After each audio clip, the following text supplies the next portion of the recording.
సాక్షి డిబేట్లో ఒక జర్నలిస్ట్ వాళ్ళు మాట్లాడే భావంగా ఏదో మాట్లాడారు. ఆ మాట్లాడిన దాన్ని తప్పని చెప్పి, ఖచ్చితంగా మేమందరం కూడా తప్పని చెప్తున్నాం.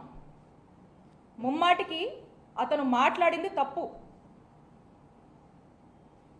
అతను మాట్లాడింది తప్పని సాక్షి తన వివరణ ఇచ్చింది.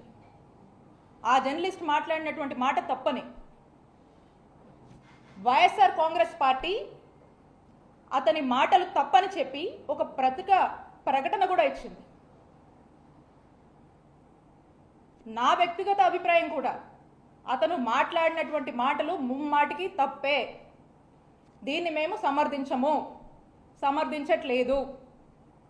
అయినప్పటికీ కూడా ఒకవైపున సాక్షి తప్పని చెప్తుంది, వైఎస్ఆర్ కాంగ్రెస్ పార్టీ తప్పని చెప్తుంది, మేమంతా కూడా తప్పని చెప్తూ ఉంటే ఇదేది పట్టనట్టు ఇందులో కూడా టీడీపీ వాళ్ళు రాజకీయాన్ని వెతుక్కొని అటు సాక్షిని తప్పుపడుతూ, వైఎస్ఆర్ కాంగ్రెస్ పార్టీని తప్పుపడుతూ, మా నాయకుడు జగన్మోహన్ రెడ్డి గారిని ఇందులోకి లాగుతూ, మా భారతమ్మని ఇందులోకి లాగుతూ ఇందులో రాజకీయం చేసేటువంటి ప్రయత్నం చేస్తున్నారు.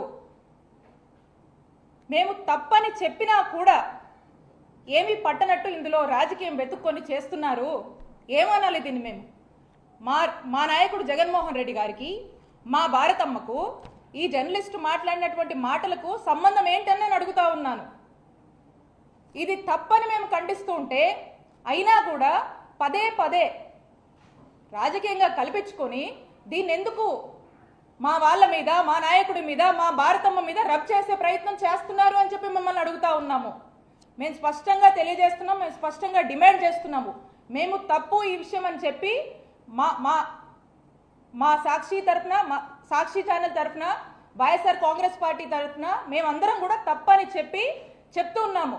మీరు అయినప్పటికీ కూడా దీన్ని పదే రాజకీయం చేస్తూ ఏదైతే తీరులో వెళుతున్నారో దీన్ని మీరు వెళుతున్నటువంటి తీరుని ఇది కరెక్ట్ కాదు అని చెప్పి మేము చెప్తా ఉన్నాము. దీన్ని రాజకీయం చేయడం కరెక్ట్ కాదని తెలియజేస్తా ఉన్నాము. దీన్ని రాజకీయం చేస్తూ ఏదైతే చేస్తున్నారో అసలుగా మహిళల్ని మీరు అవమానించేటువంటి ఒక కార్యక్రమం చేస్తున్నారని తెలియజేస్తున్నాం. ఇవి ఎంతలా ఉన్నాయంటే ఈ రోజున మనం చూస్తూ ఉన్నాము. ఈ డైవర్షన్ పాలిటిక్స్ ఎంతలా ఉన్నాయంటే సీనియర్ జర్నలిస్ట్ కేఎస్ఆర్ గారు, వారు 5 దశాబ్దాల నుంచి జర్నలిస్ట్గా ఉన్నారు. 50 ఏళ్ల నుంచి ఒక సీనియర్ జర్నలిస్ట్గా ఎంతో విలువలతో ఓ చక్కటి ఇమేజ్ని క్యారీ చేస్తూ వారి యొక్క జర్నలిజంని కొనసాగిస్తున్నారు. అలాంటి ఒక వ్యక్తి ఏ రోజు ఏ విషయంలో కూడా ఒక ఎక్స్టెంట్కి మించి వెళ్ళి మాట్లాడేటువంటి మనస్తత్వం కాదైంది.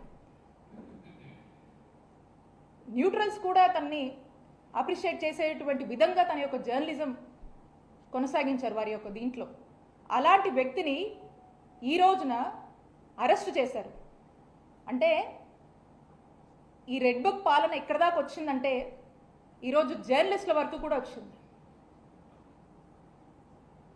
ఈ రెడ్ బుక్ పాలన ఎవరికి కూడా అతీతం కాదు అని ఈరోజు ఒక పరాకాష్ఠకి చేరింది అని చెప్పడానికే ఈరోజు ఈ కేఎస్ఆర్ గారి అరెస్ట్ని మనం చూడొచ్చని తెలియజేస్తున్నాము. ఏడాది కాలం నుంచి మనం చూస్తూ ఉన్నాము. ఏదైతే ఈ రెడ్ బుక్ పాలన మొదలుపెట్టారో సామాన్య కార్యకర్తల దగ్గర నుంచి వైఎస్ఆర్ కాంగ్రెస్ పార్టీ యాక్టివిస్టులు, సోషల్ మీడియాలో యాక్టివ్ ఉన్న వాళ్ళు, నాయకులు, మాజీ ఎమ్మెల్యేలు, మాజీ మంత్రులు, మాజీ ఎంపీలు, ఐఏఎస్లు, ఐపీఎస్లు ఈరోజు ఒక జర్నలిస్ట్ దగ్గరకు వచ్చింది.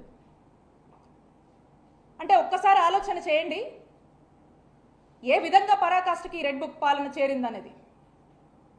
మరి ఈ రోజున ఆయన చూస్తే అందరూ చూశారు లైవ్లోనే. అది ఈవెన్ కేఎస్ఆర్ గారు వారు ఈ మాటలు మాట్లాడకపోయినా ఆ జర్నలిస్ట్ మాట్లాడినటువంటి మాటలకి కేఎస్ఆర్ గారు లైవ్లో సారీ చెప్పారు. అండ్ పైగా ఆ యొక్క డిస్కషన్ని ఆపే ప్రయత్నం కూడా చేశారు. అందరికి తెలుసు. ఇక్కడున్న మీ జర్నలిస్ట్ని కూడా అడుగుతా ఉన్నాను, ఈరోజు జర్నలిస్ట్ దాకా వస్తారా? జర్నలిస్టులకు ఈ విధంగా ఇలా అరెస్ట్ చేసేదాకా వెళ్తారా? ఆయన చేసిన తప్పేంటండి? అంటే ఒక్కసారి ఆలోచన చేయండి. ఏ విధంగా భయభ్రాంతులకు గురి చేస్తూ, ఒక టెర్రర్ని క్రియేట్ చేస్తూ, మనుషుల్ని ఒక టార్చర్ చేయడము, చంపేదాకా తీసుకెళ్లేటువంటి ప్రయత్నాలు ఈరోజు ఈ రెడ్ బుక్ పాలన చేస్తుంది, కూటమి ప్రభుత్వం నాయకత్వంలో అని తెలియజేస్తున్నాము.